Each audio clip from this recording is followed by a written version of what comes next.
Friends, counselling Mantra welcomes you. मैं Richa Agarwal, counselling psychologist और psychotherapist. Friends, हमारे लाइफ में कभी ना कभी कुछ ऐसे दिन, कुछ ऐसे हफ्ते, कुछ ऐसे महीने या कुछ ऐसे साल आ सकते हैं जब हम बहुत दुखी हो सकते हैं। फेलियर हमें रिसीव हुआ लाइफ में, कभी किसी जॉब में, कभी पढ़ाई में। पर ऐसा मुझे नहीं लगता कि कोई भी ऐसा इंसान है जिसने अपनी लाइफ में फेलियर ना देखा हो। तो ऐसे जब हम फेलियर्स आते हैं हमारी लाइफ में, तो कई लोगों की हैबिट होती है वो अपने जो भी हुआ हो उसको भूल के, अपने आप को एकदम इरेक्ट करके, ठीक ठाक गिर के, रो के, पिट के, उठ के फिर संभल के चलने लगते हैं।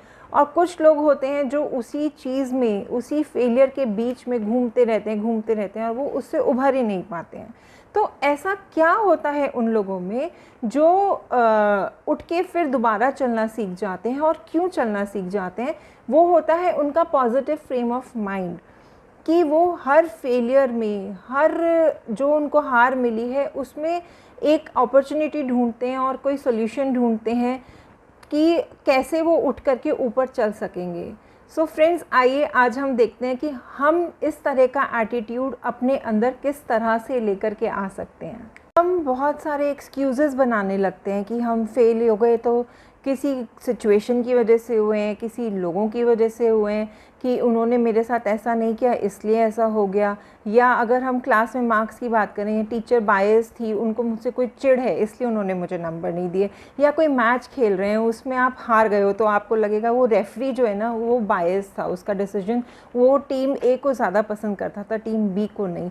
तो या फिर मैं अगर बीमार नहीं हुआ होता ना, अगर मेरे समर्स में, तो मेरे एग्ज़ाम्स अच्छे हुए होते। तो इस तरह के बहाने हम ढूंढते हैं और सिचुएशन के ऊपर उन चीज़ बहानों को हम लगा देते हैं।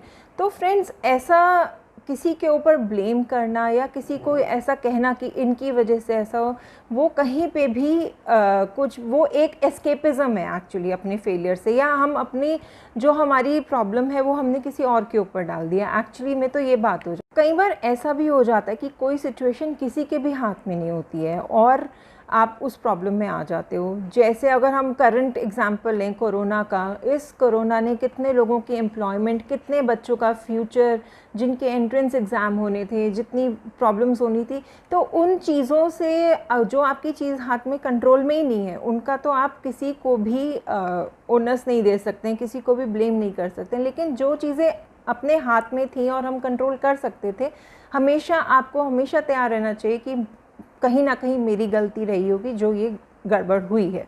तो कई बार लोग आपकी मजाक उड़ाने लगते हैं कि मैंने मना किया था ना ये नहीं करना है और फिर भी तुमने क्या देखा, हो गए ना फेल, और सडनली हमारा मॉडल डाउन हो गया। कभी कोई आपके फ्रेंड्स हैं, वो ओ हो आ गए हैं इंजीनियर साहब, देखो फेल होकर के।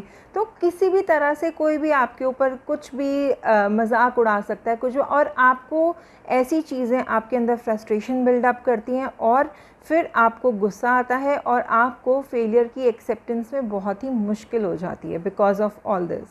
सो फ्रेंड्स, सबसे पहला पॉइंट जो इस चीज़ में बनता है वो ये बनता है कि first thing is accept it.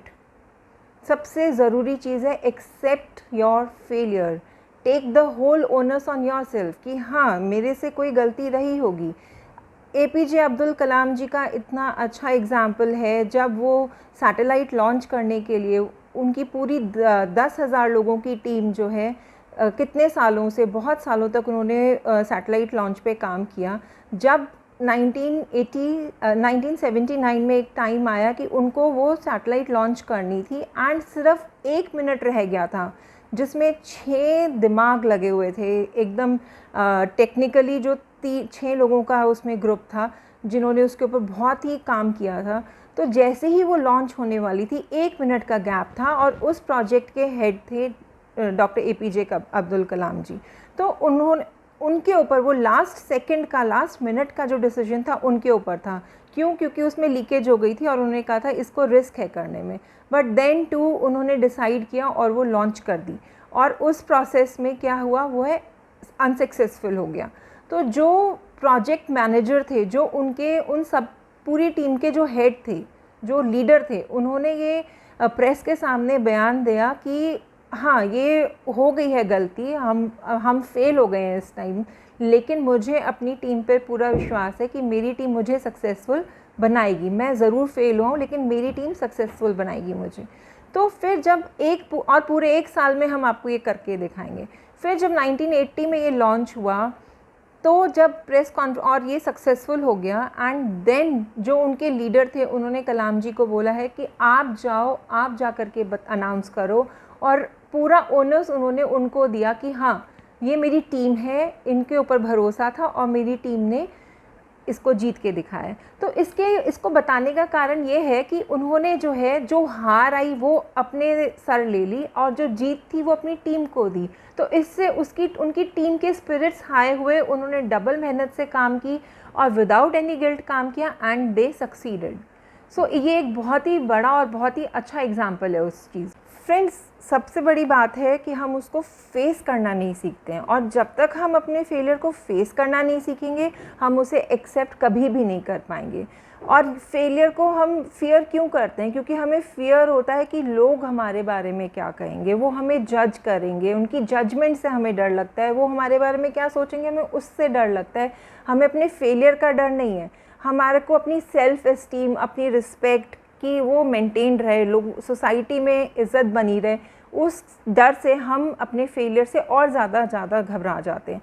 तो वो उनकी लाइफ नहीं है, and what ever you will get from it वो उनको नहीं मिलेगा। अगर हार मिलेगी या जीत मिलेगी वो आपको मिलेगा, वो आप ही को बेनिफिट करेगा दोनों वे में। तो इसीलिए हमें पीपल प्लीजिंग नहीं होना चाहिए कि हाँ ठीक है मुझे ये बन के दिखाना है ताकि मैं उसको ये कुछ करके दिखा सकूँ या मेरी इज़्ज़त होगी सोसाइटी में। आपकी इज़्ज़त आपकी आँखों में होनी चाहिए, बाकी कोई क्या सोचता है कोई क्या नहीं सोचता है आपको उससे कोई भी फ़र्क नहीं पड़ना चाहिए, अनटिल एंड अनलेस आप अपना 100% दे रहे हो और अपना सब ठीक ठाक से कर रहे हो। फेलियर और सक्सेस को पर्सनली नहीं लेना चाहिए बिल्कुल भी। इनफैक्ट हमको उसको एक सोचना चाहिए कि हाँ ये एक चीज़ थी जो हमने की और ये वर्क नहीं की तो ज़रूर दूसरा आइडिया वर्क करेगा। थॉमस एडिसन जिन्होंने बल्ब वो किया था इन्वेंट, उन्होंने 1000 टाइम्स उस चीज़ को करते रहे और वो फेल होते रहे, लेकिन वो कभी भी निराश नहीं हुए। उन्होंने ये बोला कि अब मुझे कम से कम 1000 तरीके पता लग गए हैं जो काम नहीं करेंगे, अब मुझे नेक्स्ट तरीका ढूंढना है जो काम करेगा। तो एटलीस्ट वो क्रॉस हो गए हैं, अब मेरे को दूसरे उन पे वर्क करना है। और कभी भी उन्होंने हार नहीं मानी और वो करते चले गए। एंड हिस्ट्री तो आपको पता ही है कि वो अपना डिस्कवरी करने में एकदम कामयाब हो गए। हमारी सबसे बड़ी वीकनेस है कि हम गिव अप कर देते हैं। इनफैक्ट गिव अप ना करके it is always better try one more time. Every time you fall try one more time and a time will come when you will definitely succeed. Step 3 जो तीसरी बात है वो ये है कि लर्न फ्रॉम योर मिस्टेक्स। जो भी आपने मिस्टेक की हैं लाइफ में, सपोजिंगली आपने करियर का डिसीजन गलत लिया अपनी लाइफ में, आप इंजीनियर बनना चाहते थे, इंजीनियर में भी किसी के प्रेशर में इंजीनियर बनना चाहते थे, एंड देन लेटली जब आप इंजीनियरिंग के 3rd ईयर में हैं या 2nd ईयर में हैं और फेल हो गए हैं, तब आप ये सोच रहे हैं अरे ये मैं इसके लिए बना ही नहीं हूँ, मैं तो फोटोग्राफी के लिए बना हूँ और आपका पैशन है फोटोग्राफी। तो लोग ज़रूर कहेंगे ये क्या कर रहे हो आप, पूरा ये निकाल करके साल अपने और इतनी मेहनत करके you have achieve such a big thing, लेकिन वो आपका पैशन ही नहीं था।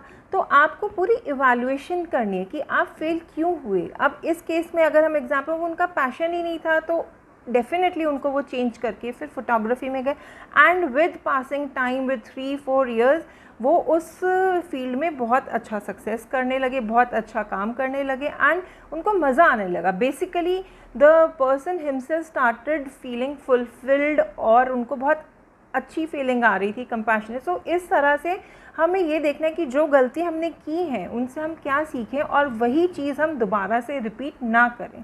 तो ये एक बहुत ही बड़ा पॉइंट है। सक्सेसफुल पीपल जो होते हैं वो कभी भी फेलियर का फियर नहीं करते हैं, इनफैक्ट वो ग्रो करते हैं उन चीज़ों से सीख लेकर के और आगे बढ़ते हैं, और वो फेलियर को फेलियर नहीं मानते हैं, एक लेसन मानते हैं। And last thing which I will suggest is grow out of it. And इसके लिए एक कोच थे क्रिकेट के, उन्होंने 24 आवर्स एक रूल बनाया था, जिसमें उन्होंने कहा था कि 24 आवर्स चाहे आप जीते हो चाहे आप हारे हो, आपको सिर्फ उस जो भी आपके इमोशंस हैं उस हार से या उस जीत से, वो आपको 24 आवर्स तक रिलिश करने हैं, सिर्फ 24 hours. And then next day you get up and again अपना दूसरा मिशन पकड़ो, अगर सेम मिशन पे हो तो उसी मिशन पे रहो और start a fresh, start a new. और इसी तरह आपको पता लगेगा कि आप कहाँ पे सक्सेसफुल हुए। उनकी फ़िलॉसफी थी कि अगर आप अपने फेलियर्स और अपनी सक्सेस को पर्सपेक्टिव में रख के आगे बढ़ेंगे तो you will always do well in your life. किसी महान इंसान ने कहा है कि कभी भी आप सक्सेस स्टोरीज़ ना पढ़ें, आप कभी भी सक्सेस स्टोरीज़ ना पढ़ें, इनफैक्ट आप किसी के फेलियर वाली स्टोरीज़ पढ़ें, क्योंकि उससे आपको पता लगेगा कि जब भी आप फेल होते हैं तो आप आगे कैसे बढ़ते हैं। सक्सेस तो हर कोई एक्सेप्ट भी कर लेगा और उसको कैसे मैनेज करना है मोस्टली कर ही लेंगे, लेकिन आप फेलियर को कैसे हैंडल करते हो वो स्टोरीज़ आपको वो बात सिखाएंगी। एपीजे अब्दुल कलाम ने कहा था कि एपीजे अब्दुल कलाम ने हमें कहा था कि फेलियर जो है वो हमें स्ट्रेंथ देंगे, हमें एजुकेट करेंगे एंड हमें बताएंगे कि हमें अपनी लाइफ में अपनी वीकनेसेस को कैसे ठीक करना है, ओवरकम करना है और कैसे हम जो है ग्रो करेंगे। सो लाइफ एक गेम की तरह है और उस गेम में हम हमेशा एक कॉन्टिन्यूस प्रोसेस में रहते हैं लर्निंग के। So it will always be helpful, either you fail और यू सक्सेस। आप कभी भी उसको अपने दिमाग में मत चढ़ने दें, चाहे वो फेलियर हो चाहे सक्सेस हो, और आप कभी भी उन चीज़ से आप ओवरकम करने में दिक्कत नहीं आएगी। तो best Mantra is face your failure, accept it, learn from your failure and learn to grow out your failures. Thank you friends. I hope मेरा ये वीडियो आपके लिए अच्छा रहा हो, हेल्पफुल रहा हो, and please do like, share and subscribe, and comment section में अगर आप कुछ पूछना चाहते हैं तो पूछ सकते हैं। Thank you.